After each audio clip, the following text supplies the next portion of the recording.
at the end of the last stream, we went through to both of the glitched dimensions, the 3x3 and the 5x5 glitched dimension. The first one we completed with the help of that grappling hook. The second one we did finish, but didn't complete, and we probably will return to that at some point in the future. But what I want to work on in today's stream chat is I would like to try and automate the process of using these miniaturization field projectors, and we can do that using open computers. So in the quest book here, under the second quest line, there is a quest for a simple development robot. This is everything to start your programming journey. Someday you might make something like Minecraft, but with much smaller blocks. The computer won't start without an operating system. So to complete this, we need a computer case, we need a central processing unit, also known as a CPU, we need some memory, also known as RAM, a graphics card, a hard disk drive, a screen, an EEPROM, aka the BIOS card, a keyboard, an inventory upgrade, and a disk drive. So the idea is that we're going to build a little robot that can automate the placing of the blocks required and hopefully automate the throwing of the items required to kind of trigger the construction of something inside of the miniaturization field projector. Now, I think it's going to be a little cramped if we try and do that in this room. Like, we have a 9x9 compact machine, of course, but if we try and do it in here, I think it's going to be a little cramped. So what I think I'm going to do at the start of today's stream is manually make another 9x9 machine, move our miniaturization fields into that machine, and then use that as kind of the room where we automate probably the making of ender pearls, I think, is the first thing we're going to make, because we do need quite a bit of these. Every single one of the compact machines that we're going to make in the future requires an ender pearl, right? You got to throw an ender pearl at the finished product. And so we're going to need quite a lot. Oh my goodness, you can use 64 wool, 2 black wool, 6 orange wool, and 2 red wool with an ender pearl to make a chicken, or to get a spawn chicken.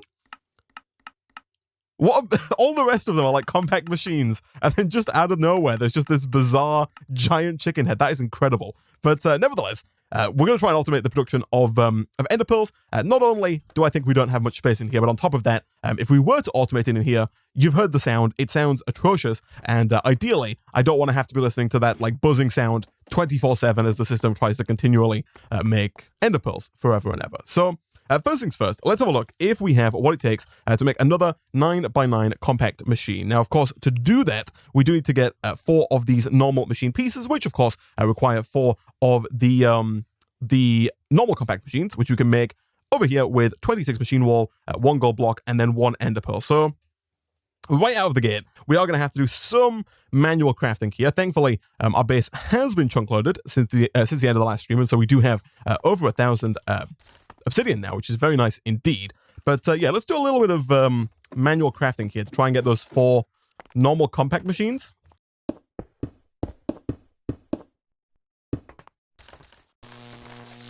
This is the process that we're going to try and automate today. Well, hopefully, by the end of today's stream, going to have a robot that can do this for us. It can put down all of the obsidian, it can put down the block of redstone, it can throw the piece of redstone at the final product, and then we'll maybe use like a vacuumulator to collect the unfamiliar item. You should finally make a diamond pickaxe so you can farm diamonds much easier. Okay, so multiple people have asked or mentioned in the comments making a diamond pickaxe. And so I will point out that we cannot currently make a diamond pickaxe, because to make a diamond pickaxe, you need 3 diamonds. And to make 3 diamonds, you would think that you could just craft 9 diamond nuggets into a diamond. Unfortunately, that's not the case. If you want to get an actual diamond, you need the high impact compactor to turn 9 diamond nuggets into 1 diamond. And the high impact compactor is a massive 13x13 multi-block machine. And so we actually can't get a diamond pickaxe until we have basically the biggest room. This might be 11x11. I'm actually not sure. It might be 13x13. I can't quite count the blocks in the space here, but we don't have a big enough space to build this multi-block yet. And, you know, once we do, we then have to get however much power is needed, 500,000 redstone flux and 10,000 RF per tick to actually do this. So the creation of a diamond is quite a ways away right now, and thus, obviously, the creation of a diamond pickaxe is even further away. And even then, if we do get it, it's not great for getting more diamonds, because the odds of getting a diamond nugget are quite slim. They are 1%, right? So you're maybe gonna get about 15 out of a diamond pickaxe, which is not even enough to recreate another diamond pickaxe. So I think the only real reason we'd make the diamond pickaxe is to get the bedrock chunks, because we need that to make the final pickaxe, which is this one down here, the bedrock breaker. So I think that's really where the diamond pickaxe comes in useful, and the diamond pickaxe is very much so like a late game item in that regard. All right, so that's the 4th 7x7 compact machine. So now all we need to do, chat, is throw those through the melter, and then from the melter into the ingot former. Now, right now, both of these are actually not connected to power. And I think what I might do is I might temporarily move the alloy furnace there, and then I'm probably going to grab some flux ducts, and we can probably make some more leadstone flux ducts here, and then run those under the floor to actually connect all of these up. And it makes sense to, actually we didn't need to break that much, I guess, but we could just do like this, and then maybe I can get out like that. Beautiful. And then I guess all we need then is a fluid pipe, because of course the nuclear craft machines do not output on their own. And so all we have to do is something like this to pull the liquid out of the melter over and into the ingot former. And from there, I think that's pretty much it, chat. So we can throw all those in. We do definitely want to get some of our speed and energy upgrades. And I think I will temporarily go and grab some of the speed and energy upgrades that we have lying around the base. Because as you'll know if you watched the previous sessions, the ingot former takes quite a long time. I think it takes 500 seconds. That's not the right machine. Where are all of my things? They are all in here, right? No, that's our new poop maker. They are in... Gosh, I have too many compact machines, chat. Where in the world have I built my stuff?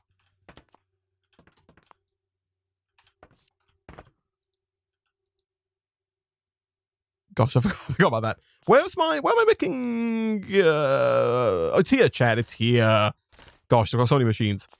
But yeah, the ingot former takes quite a long time. So for now, I'm just going to take these out of here. We'll bring them back fairly soon.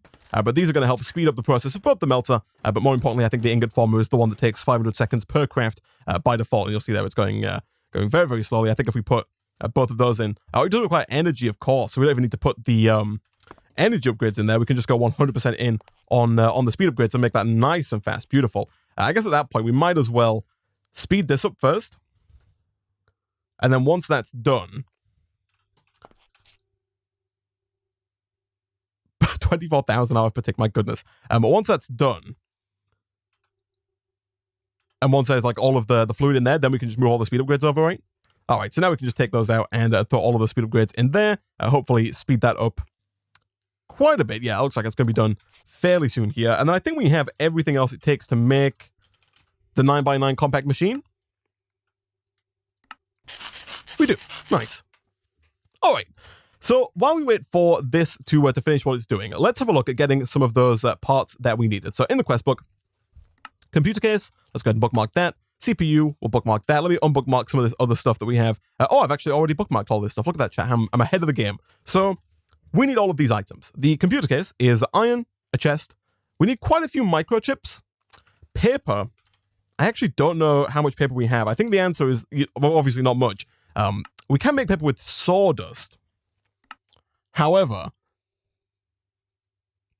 that's a lot of like water buckets that we need. But I think it might be faster than trying to do it with sugarcane. Yeah. Okay. Let's get some water, chat, and let's get some sawdust so we can make a lot of paper, because we are going to need quite a few microchips today. All right. We'll see if that's enough paper. It might not be, but we'll see. So iron bars, easy enough. Kapow. Printed circuit board, or PCB, is made by smelting a raw printed circuit board, which is clay, gold, and cactus green. Now, cactus, we do have some. We'll go ahead and smelt up, I think, most of the cactus that we do have here. We'll keep a little bit in case we need to grow more. And then... I did that wrong way around, chat. There we go. And then we also need clay, which of course we now have in abundance. I think we might even have a full cache worth over in here. If I can get over there. We do indeed. We have 20,000 blocks of clay. I think a stack is more than certainly going to get us where we need to go. So we should now have what it takes to automate the piece, or to craft some PCBs. Thankfully, you do make 8 at a time. So we'll go and throw those in the old furnace there. Good stuff. Hopefully they stack. They do indeed. Good. And then, other than that, we need the microchips. We are going to need quite a few of these transistors, but thankfully they are made in sets of 8, which is also very nice indeed. Now, we do need more iron nuggets. We'll go ahead and craft a stack of those. We can always craft them back should we need them. So that is the computer case pretty much done. The only thing we seem to be missing there is a chest. I'll go ahead and make a few of these. We always seem to be missing chests, again, as and when we need them. But that is the computer case. Let's also, real quick, pivot to making the assembler, which, again, is not too difficult to make. We're doing 2 pistons, easy enough. We need another PCB, that's not too bad. The only thing we're missing here is a crafting table, and then also the microchip tier 2, which, again, does not look too bad. Just some more gold nuggets gets us to what we're after there. So this is where all of the magic is going to happen, and this does require some redstone flux. And so what I think I will do here is essentially just extend out our power line like that, and then throw this guy down like here for now. So this is where we put everything. We can put in the computer case, and this shows us everything else. So we need the CPU, we need the 2 sticks of memory, we need the hard drive, the graphics card, the BIOS card, and then we have some upgrades here and here that we can fill in as well. So computer case is taken care of. We'll go ahead and unbookmark that. Next up, we have the CPU here, which requires a control unit, which of course needs a clock of all things. Got to keep the time right. More capacitors, easy enough. A arithmetic logic unit, not too bad. And boom, central processing unit. Nice. We'll go ahead and stick that in. Kapow. That's that bit taken care of. Next up, memory. Now, you can put in as little as 1 stick of memory, I think, but I'm going to go ahead and put 2 in because there are 2 slots, and I don't see much of a reason why not to. Next up, we have the old graphics card here. Probably got something like a 2060 graphics card, which needs even more memory, which is more of these little microchips here. And then a card base, another arithmetic unit,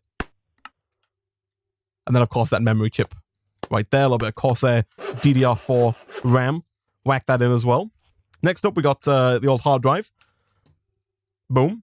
This thing requires 3 disc platters made of solid iron, another piston. Okay, we'll make a few of these. We probably need them.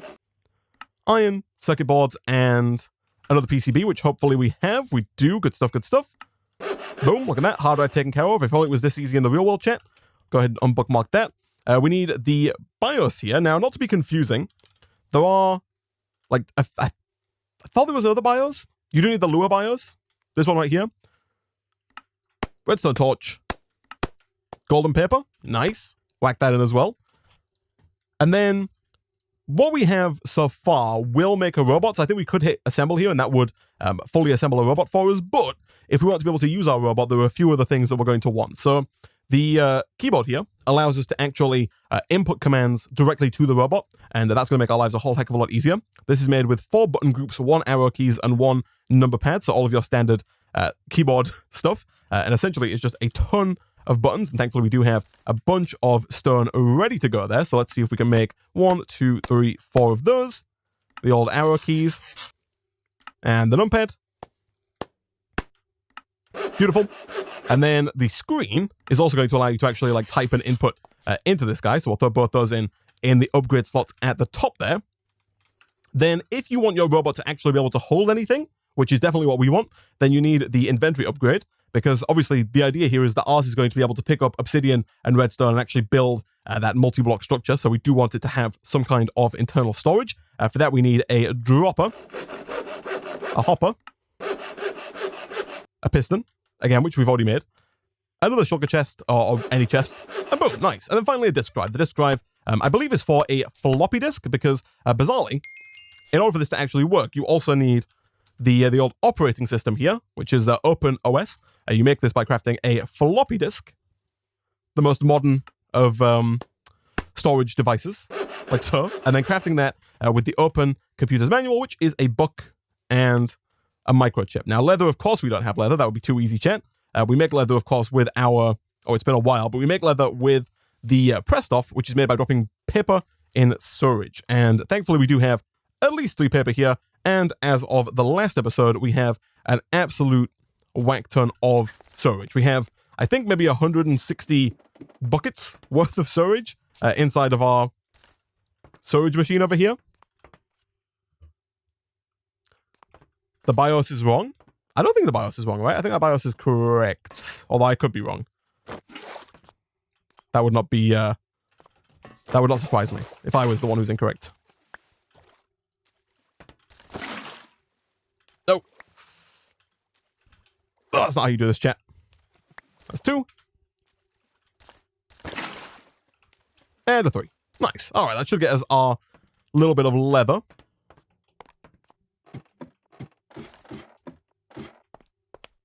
And we should be good to go. So, boom. Boom. Boom. And boom. Nice. Okay, we got the open OS. All right. So, I'm pretty sure this is everything that we need here in order to actually like get this running. So you need the CPU, the graphics card, the BIOS. The BIOS might be incorrect. The BIOS is incorrect, chat. So this is what I was trying to say earlier. You need, this one is just EEPROM. We need the one that has Lua BIOS in brackets. That is this one down here. So we do in fact need another Open Computers manual. Thankfully, again, that is just more paper in the storage. So that is very much so doable. Thank you for pointing that out to me, chat. That would have been rather awkward because I think I might have had to remake the robot if I messed that up. Also, Isaac, eat, you dingus. He makes a good point. I will eat. We might even have. We're making poop, right? Downstairs? Is that a thing that we're making in here? Is our fluid transposer full of poop? It is indeed. So we can quite safely eat the poop now because if we take this out, the poop is just going to keep getting like remade, right? Like we could take a half a stack and it's just going to keep going. It's going to keep making more poop. So we do have basically infinite poop ready to go there. And it's such a good, healthy and tasty source of nutrition. Chat.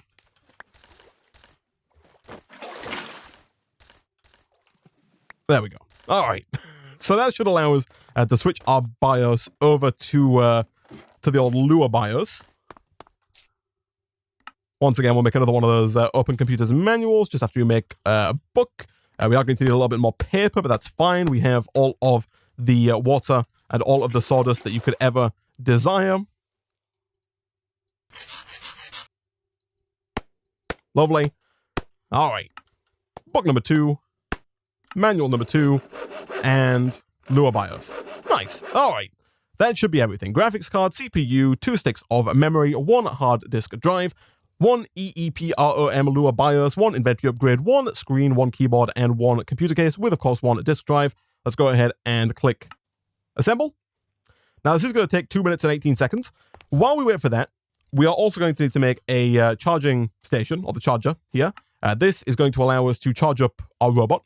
To do that, we need 2 capacitors, and I think we are going to have to make another set of PCBs, but that is fine.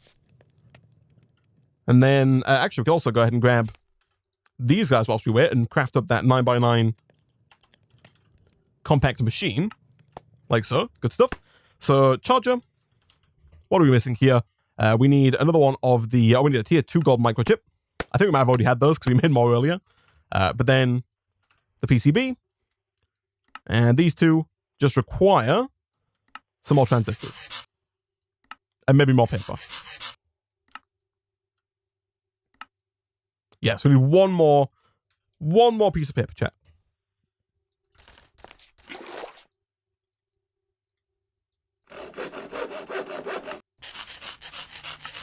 All right, that's a charger. Beautiful. Beautiful.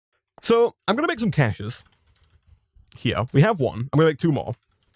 Because we need to be able to give the robot the tools it needs to actually make the ender pearls, right? Those being redstone blocks, and obsidian. So, our computer is done. It's called Wintermute. Now, unfortunately, you can't change the name of the robot from inside of the robot's, like, software. And although it's strictly not necessary, you know, we could live our lives in a world with a robot called Wintermute. I feel like we definitely need a robot that's called Nick so that we can blame Nick when the robot does not work. So now that we have our robot that is ready to go, let's go ahead and drop this guy down over here. So. The plan here, chat, is that we are going to grab these guys, our field projectors,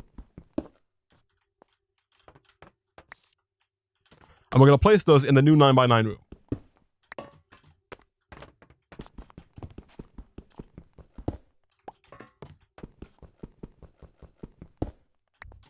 Beautiful. And then we can start to look at some of the commands that we can run with this robot. So these need to go here, here, here, and here. So they're in the exact same place as they were before. And I'm going to put my 3 caches here, here, and here. I'm then going to put my charger right about there. And I'm going to place my robot this way.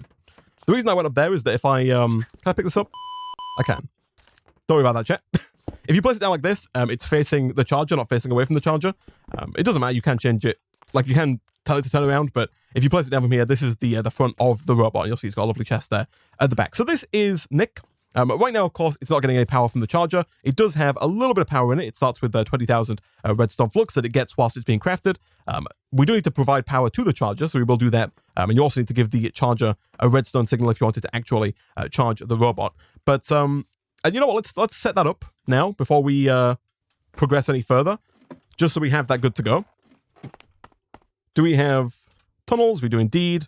Do we have flux ducts? We do indeed. I'm going to go ahead and move this in that case. I'll take it downstairs so that we can put it... Actually, I guess we could put it like... Maybe just right here. Like that. And then we'll have a tunnel over here. Like that. So, chat, in here, what we're going to do is we're going to program our robot. Let's go ahead and give this a flick.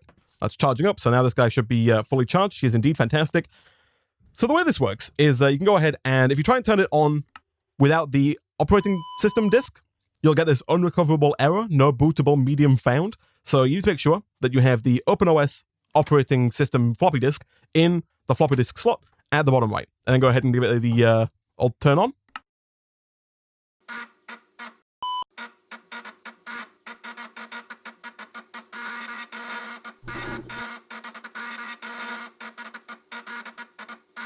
And there we go. Takes a little minute, but here we go. OpenOS 1.7.5 with 384 kilobytes of RAM right there. Have you tried turning it off and on again? So. What we need to do now is, I'll show you like a few things of how this works. So we type in Lua. That's the programming language we're going to use. We hit enter. That's going to go ahead and load all that in.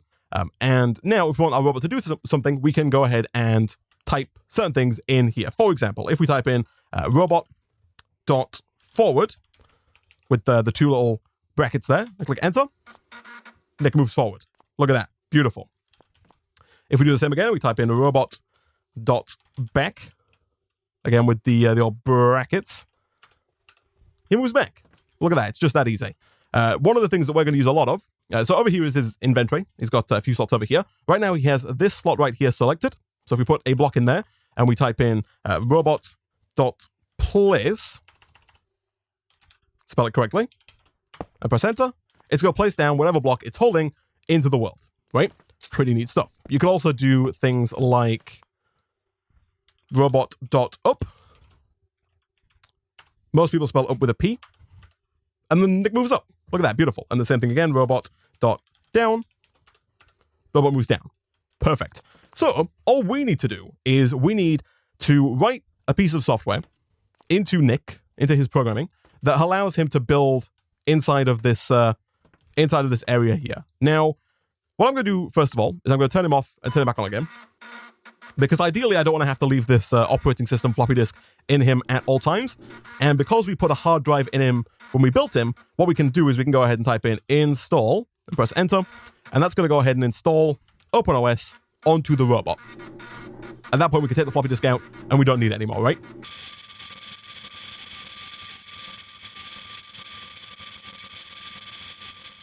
Installation complete. Would you like to restart? Yes. Just type in Y there. All right, so now we have it loaded on. We don't need this floppy disk, and we can take that out, and it should work just fine. So, what we're going to do, chat, is we are going to write a piece of software, and we're going to write a piece of software, hopefully, that can use and build the 3x3 structure that is all obsidian with a block of redstone in the middle. Now, I've showed you a few of the commands. The other commands we're going to use are a command called, I believe it's, hold on. We're going to use a command called place to place down the blocks, which I think I showed a second ago. We are also going to use a command called suck. So, for example, if we go ahead and move Nick for now and put him down, let's say right about here, he's now facing this cache, and let's say we fill this cache with some obsidian. If we say Lua Try that again. Oh, it's not turned on. It just looked like it was turned on, chat. Here we go. So Lua, and then robot dot suck. Wrong word there, chat. Dot suck. It pulls all of the obsidian out of the cache. If we specify, if we say robot dot suck 1, it's going to just take 1, right? If we say robot dot select, and then let's say 5, that's going to move the selected inventory slot down to inventory slot 5. It's 1, 2, 3, 4, 5, 6, 7, 8, and then so on and so forth. So that's going to change the inventory slot. So what we're going to do is we're going to select inventory slot 1, pick up obsidian. We're going to select inventory slot 2, pick up a block of redstone, and then we're going to select inventory slot 3 and pick up the actual redstone, right? These are the 3 items we need to automate this here robot. So let's go back to robot dot select 1, like that. What else do we need? We also have robot dot drop. If you have robot dot drop 1, it will drop 1 of whichever item it's holding. And that should be basically everything we need. So what I've gone ahead and done, chat, is to save you the hassle of watching me code for the next 45 minutes. I have pre-made a little bit of code here. And there are a bunch of ways you can do this. The robot can also use tools. So you could put like a pickaxe here and then have it use the pickaxe. You could put, I saw a comment suggesting using like the copy and paste tool from building gadgets. So you can charge this up and then use something like this to have it like, you know, use the gadget for you on your behalf. That would work as well. The method that I've gone with is basically just a brute force method. Before I show you my full code here, I'll also show you how we actually like create a program here. So we turn this back on.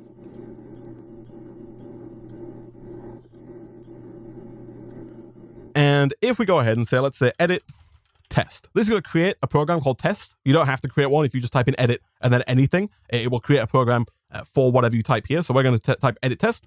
And so now we're inside of a new program that's called test. So if you want any of your programs to actually be able to work with robots, you have to start with this command right here. Local space robot equals require robot. All right.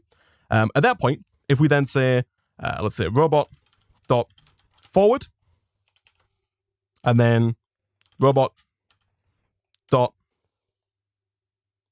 up, and then let's say robot dot back. So it's going to go forward, it's going to go up, it's going to go back, and then let's say robot dot down. That should, in theory, if we run this software, it should move the robot forward, up, back, and down, right? So the robot should kind of go in like a circle in the vertical space. So to save it, Control S, as you can see at the bottom there, and then Control and W takes you back out. And now if we just type in test, we should see Nick move up. Look at that. He did it. He went forward, up, back, and down. The whole software ran because when you type in test, it runs the software we just created. So test and boom. Right? Now, the other piece of information that we're going to need, if we want to make basically infinite ender pearls, is we're going to need to make sure that the program loops, right? So once again, if we go to edit test, let's say we want Nick to do this forever, right? What we could do is we could, for example, declare some kind of variable. Let's go ahead and say loop equals 1, right? And then we can go ahead and type in repeat here. And then down at the bottom, we can go ahead and type in until. And unfortunately, you can't, the interface here is a little tricky to use, but we'll go ahead and like indent these just to make life a little easier. So the repeat until command means that you will repeat what's inside of this like section here until a certain condition is met. So we'll say, let's say repeat until loop is greater than 2, right? Now loop's never going to be greater than 2 because we've set loop, which you could put any word here, by the way. It doesn't have to be the word loop. You could put potatoes here if you like, but we've just created a variable that we called loop and we've set it equal to 1. We've then set this to repeat until loop equals 2. Normally what you could do if you wanted to repeat something a certain number of times is you could say inside of the loop, you could do loop equals loop plus 1. And at that point, it would, do it once and then the loop would equal 2 and then do it again, the loop would equal 3. At that point, it would stop, right? So if we get rid of that, the loop should now go on forever. So let's go ahead and save, exit, and then run test. At which point, our robot here is just he's going to do this forever and ever and ever, right? He's never going to stop because loop is never going to equal 2. So he is just going to continually suck power out of this charger every time he briefly touches that like spot right there, and he is going to do this dance forever. So if you wanted a robot to dance, this is it. This is this is how you can make it work, right? It's a little janky, but it gets the job done, right? Basically a real Nick. I mean, so let's go ahead and turn him off. There we go, and then we'll turn him back on again. You can also break him if you don't want that to happen. So, like I said before, there's a bunch of ways you can do this, but the way that I have coded this is basically just a brute force method. So let's go ahead and edit, and let's go ender Perl, like that. So we've created a new piece of software, a new script or file called ender Perl. And then I'm going to copy this piece of coding that I've written. And then to paste, you don't press Control V to paste, you press insert. So here we go. And like I said, this is quite long, but it's also very simple. Give it a second. There we go. So right at the top here, we'll go back up to the beginning. We have that initial command that loads in the commands for the robot. We have loop equals 1 again, so the loop's going to continue forever. The repeat, it's the same as before. And then basically all we have is we have commands telling the robot to head on over. So it's like turn left, go forward, turn right. It's going to move its way over to here. And I'll just run it for you actually. Let's go ahead and save, exit, and then go ahead and ender Perl. Enter. So what this should do is it's going to pick up the obsidian, pick up the redstone, pick up the other redstone, and it's going to put the redstone down. Or the obsidian down. It should then put the block of redstone in the middle. Beautiful. It's then going to rise back up. Drop the redstone. Look at that, chat. Look at that. Then it comes back to its dock, and then it starts again. It's going to do this forever and ever and ever because loop's never going to equal 0. Look at that, chat. I'm quite proud of myself. It's very janky coding, but it works. It gets the job done. It's very much so a brute force way of doing it. But look at that. It's working. So I'm going to turn this guy off for now because we don't have infinite resources here. So if we want this to go forever, we would have to have, infinite obsidian, infinite redstone, and infinite, redstone again. But that is the general idea there. And I'm very happy that actually worked. But yeah, it's pretty simple stuff. If we go ahead and turn this on. I just put a timer on him at the charge station. I don't know how to do a timer. I looked into it. I don't know if Lua has like a timer command. If anyone knows, let me know. I would love to have like a timer so he stays, he waits a few seconds between cycles, but I currently don't know how to do that. It took me a while to get the software that I do have down. But if we go edit and Perl. So we have a few commands like turn left, go forward, turn right, go forward that take him to the obsidian. He then sucks up 26 obsidian right here. He then does some more turning and moving until he gets to the next cache. So it then selects slot 2, which is this one here, and sucks 1 block of redstone. He then goes to the third cache, selects slot 3, sucks 1 piece of redstone dust to go along with the 1 block of redstone. So at that point, he has everything he needs to make the actual structure. I then just have a lot of programs telling him where to go. Make sure you select slot number 1 again, place down the obsidian, move around, place down a bunch of obsidian, and then he keeps moving and placing blocks until he gets to the top middle block, at which point he will then select number 2. I'm seeing him selecting 1 there. There's one point where he selects number 2 to place down the old redstone. There it is. Select 2, place, and then it goes straight back to select 1 after it's placed that down. And then it goes down and places all the rest of the obsidian. Right at the end, he does go up a little bit because you may notice whilst he's building it, there are a few points in time where he blocks off this animation, right? Like if you put blocks in certain spaces, so if you have a block here, it stops the animation. And when he is finished, he finishes right here, right? In this kind of top left area. He finishes right here where this top thing is. And if you try and drop the redstone, the final bit of redstone to trigger it, whilst he's here, it doesn't work. This is not here, so he actually blocks the whole thing from working. So you do have to have him go up a little bit. I think I have him going up by 2. Yeah, so 1 more. Above that, stops the animation from being stopped and allows the animation to continue going, at which point you can then drop it. So right at the bottom here, he has here, so you get select 3, which is him selecting the redstone dust. He goes up twice, drops it, and then turns right and heads back towards the dock, at which point he's done, turns around, faces the front, selects obsidian 1 again, and he's good to go. And then the whole thing loops until loop is greater than 1, which is never going to do. It's going to keep going forever and ever and ever. People are saying OS sleep 3 for 3-second wait. OS execute. We can give this a try, right? We can do some testing here. So if we just exit out of that and we go edit test. Let's see. So if we do,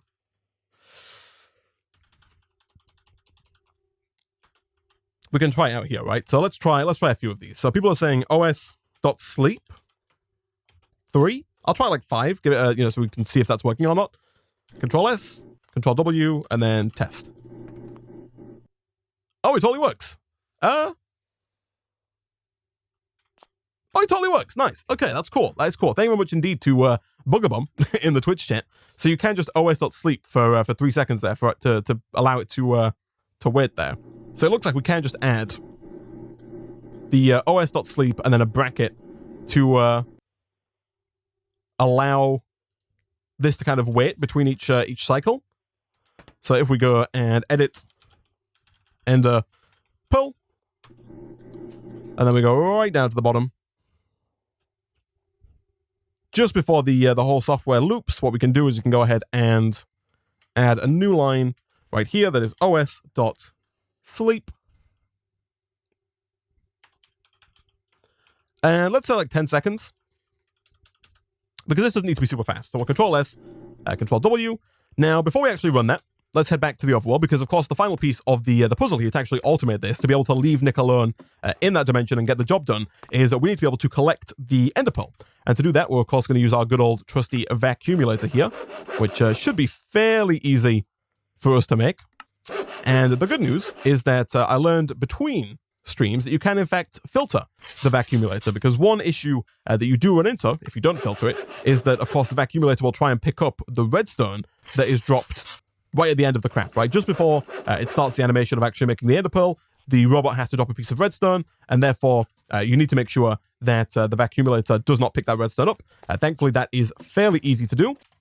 All you gotta do is in here, let's say we put the vacuumulator down, maybe like right here, so we can pull out the back of it if we need to. If you shift right click, so it's odd because this mod pack has the carry-on mod. So if you're too close, you'll just pick this up if you shift right click. But if you're far enough away and you shift right click, you get this page here, at which point we can go ender pearls, whitelist, and ignored.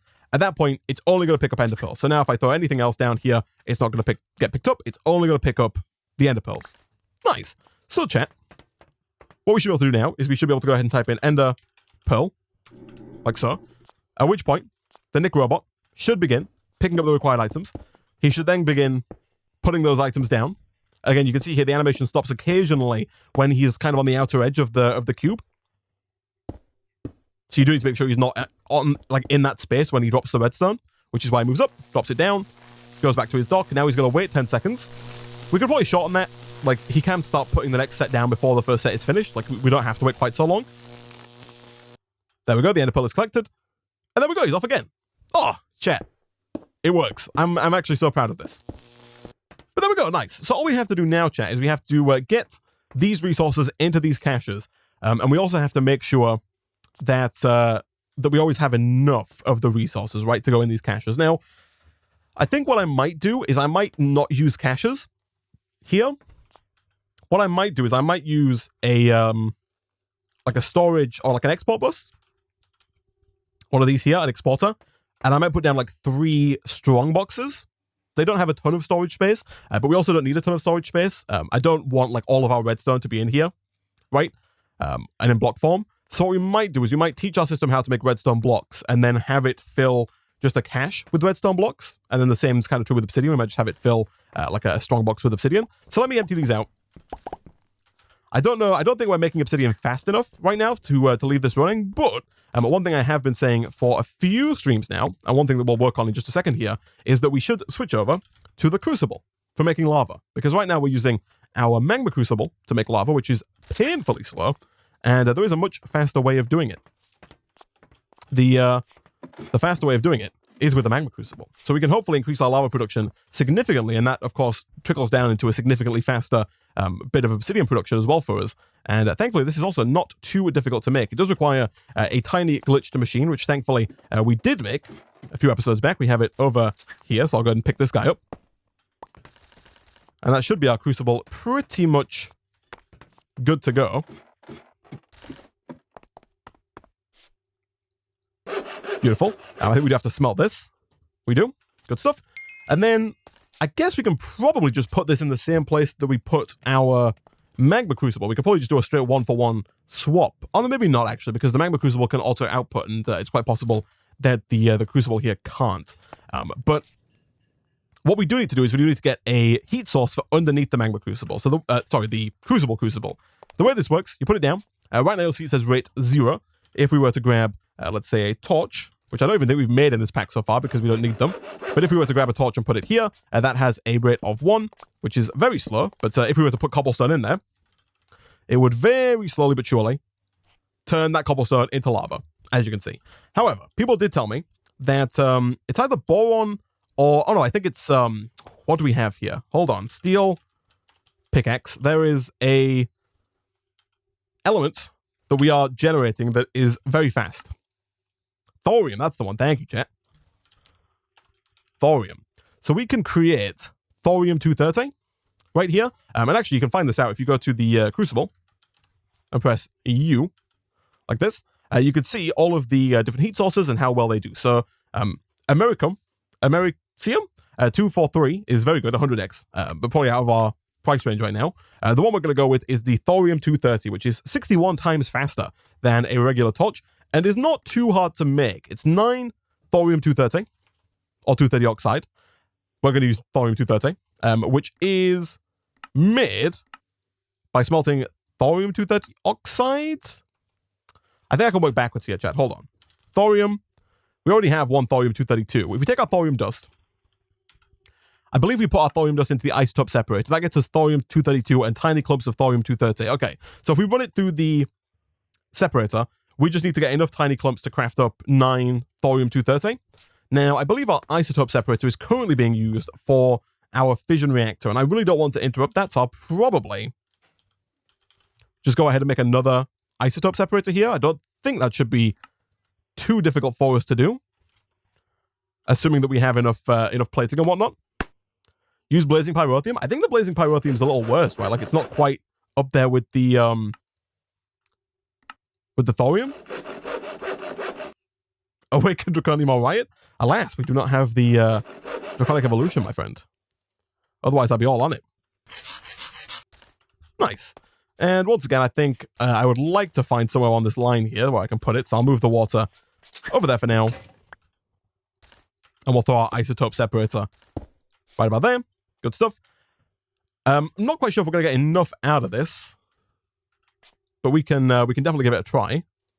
While we wait for that to finish its stuff, what else were we working on here? So I want to get strong boxes. I think I want to even go with the basic strongbox because they don't really need to be that big at all. So we'll get 3 basic strongboxes, which are nice and small. The benefit of the strongboxes over regular chests is that they don't connect, right? So if we can put these down without them all turning into double chests. So we'll do 1, 2, and 3, like that. And then we'll have export buses on the back of all of those with probably a tunnel right about there that connects up to our refined storage system. So that's all the thorium taken care of. Like that. We're going to just craft that up into a block like so.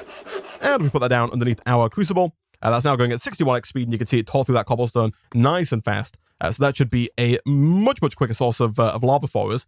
Now, the question really, chat, is where do I want to put this? I think we should probably just put it in the room with the obsidian generation. It does mean we would need another cobblestone generator, but again, these are not really too difficult for us to make. We just need more basic plating. And then we need a bucket of water, which we do now have the ability to make nice and easily thanks to this unlimited water source right there. And we'll probably actually, chat, at the point where this cobblestone generator is likely not fast enough to keep up with... this is the wrong room. Keep up with how fast the crucible is.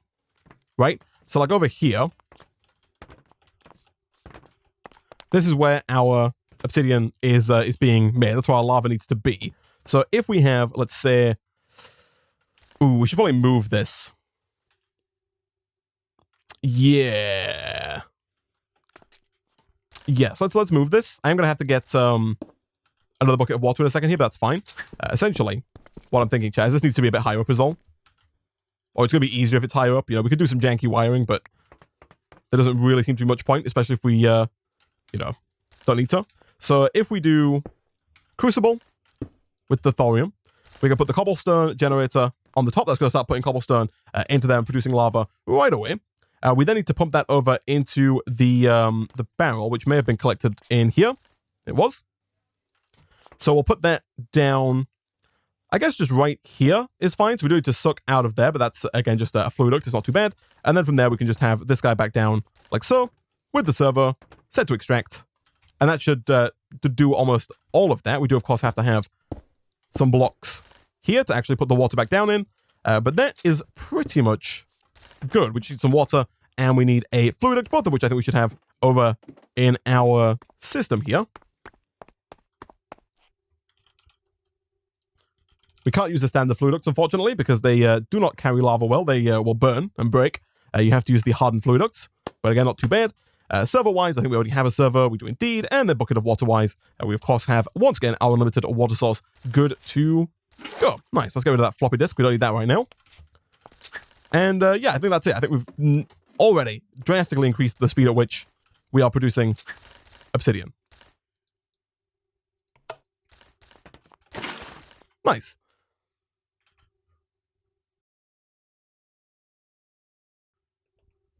So we kind of need to figure out, I guess, how fast the robot Nick, or the Nick robot, well, I was going to say, yeah, we could do with figuring out how fast it builds. Like, how long does it take the robot to build the 3x3 structure of obsidian? Like, how long does it take it to use 26 obsidian? Because we need to either make sure that we're making 26 obsidian in that time so that we can keep up, or we need to make sure that we slow the delay between each craft down enough to where we can make 26 obsidian before that time is up, right? I think for now we'll go with the slowing method, but eventually we could make, you know, we can make more crucibles, more thorium, and more stone barrels fairly easily to increase this.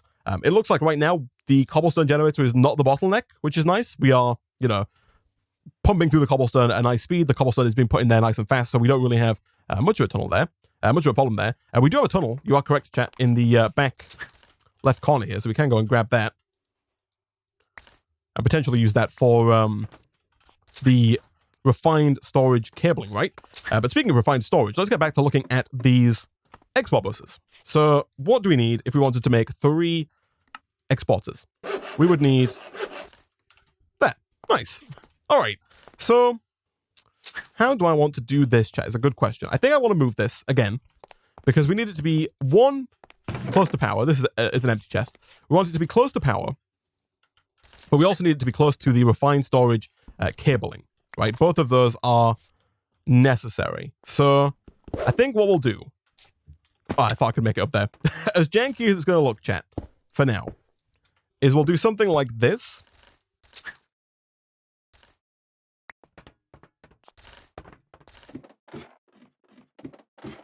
I'm going to move this to here. We're going to re-throw down our slabs like that. And then we're going to have power going in the front and cabling going in the bottom. So the cable's going to go like right there, like that. And then the power wire for now is going to come up like that, right? So east, north is the power side, and then bottom is the cable side. So east for that. Oh, sorry, north for that even. And then over here, we need this tunnel to be set to down, right? Yes, which it is by default. Nice. And then from there, we can get our exporters, and we can go 1, 2, 3. And at that point, we can then set you to export obsidian. We can set you to export blocks of redstone. And we can set you to export actual redstone. At which point, these should begin filling up. They are indeed. Good stuff. I do think that they are filling up fast enough. Yeah, I think that's going to fill 26 before everything runs out. Now, the only problem that we have right now is the fact that we are not currently making redstone, blocks of redstone, that is. We're currently making redstone automatically, but we're not making blocks of redstone automatically. So, to remedy that issue, we could teach our refined storage system how to craft blocks of redstone. Now, based on my knowledge of applied energistics, I'm assuming we need some kind of crafting upgrade for our export bus. to allow it to kind of request crafts that be done.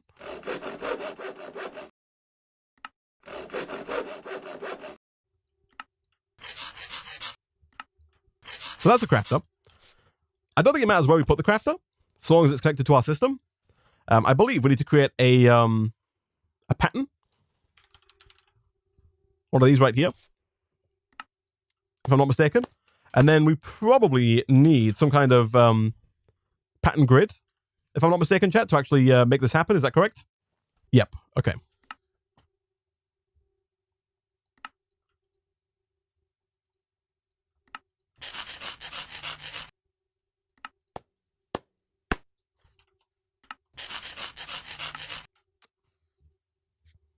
Are we out of advanced processors? We are indeed. Okay, so we need to make another advanced processor. I think we just have, just about what it takes. Then we've got one more diamond nugget. We can, of course, make more diamond nuggets if needs be, but ideally, we would not have to here. But let's see. So that should be the pattern grid. Beautiful. For now, we'll put that right there. So in here, presumably, it works in the same way as applied energistics, and that is that we create a blank pattern. And then up here, we teach the system how to turn 9 redstone into 1 block of redstone, and then you put that into the crafter, like so. And at that point, if you want redstone blocks, you can just say that I want 10 redstone blocks, start, and the system begins making redstone blocks. Now, what's happening right now is that because we have an exporter, the redstone blocks are being automatically exported to our compact machine in here. And finally, chat, what we should be able to do, and you know what, I might even go as far as to do something like this to stop this filling up with more than 64 redstone blocks. I'm pretty sure this can fill up because we've got so much obsidian. And you know what? We've actually got so much redstone as well to where it really doesn't matter. We've got like 160,000 redstone. So this filling up with blocks is actually fine. So over here, all we have to do is put in a crafting card, at which point this should be able to then basically request a block of redstone be crafted every time that it needs one. So if there's space in this strongbox, this little exporter here, because it has the crafting upgrade, is telling the crafter, which is over up here, that it needs a redstone block. The redstone block is then pulling the 9 redstone from our cache over there, crafting it up inside of that crafter right there, and then sending it on through into here. So chat, that should be pretty much everything. So at this point in time, I think we can fairly safely turn Nick on, begin the Ender Pearl software, and I think we're good to go. I think this should run pretty much forever, producing an infinite number of Ender Pearls. I guess the final thing that we'd like to do here is maybe set this to up. And I guess at that point we could even just do this, set that to up, and make sure the bottom is output. So that on the outside here, we can grab one of those caches that we got earlier, stick that down directly above our compact machine, like so. And there we go. We can give that a lock. And now that should be essentially this cube generating infinite ender pearls for this cache. Now, whether or not we eventually run out of... Oh. Every time, man. Let's change our entry point. I'm going to move it over here, actually. Like that. Whether or not we're making enough obsidian and or redstone is still yet to be seen. No idea where that... I guess I dropped that cache. It's still yet to be seen. But I think we are probably on the safe side right now, especially with the 10-second delay between each craft. I think we're doing totally fine. And so I think we're good to go. I think we're good to go. Some people did ask if I could upload my code to like a to Payspin. I'll take a look at it and see if I can make that happen. I assume it's not too difficult to do. It's not a particularly like hard piece of code, but I understand it would be easier if people could just copy and download it. If you are going to copy it, you do need to build things in the exact same way here. So you need to make sure that your charger is, you know, exactly the same like order away from the your storage locations, and everything would have to be in the exact same position. You have to make sure you put it down in the right orientation. But if you do build everything the same and copy the code, it should work just fine. The code is horrible though. It is pretty horrible code. I will attest to this. It's very, almost certainly very inefficient coding. It's very much so just like a long bit of brute force coding, but it does work and it gets the job done. And it's generating ender pearls for us, which I am extremely happy about.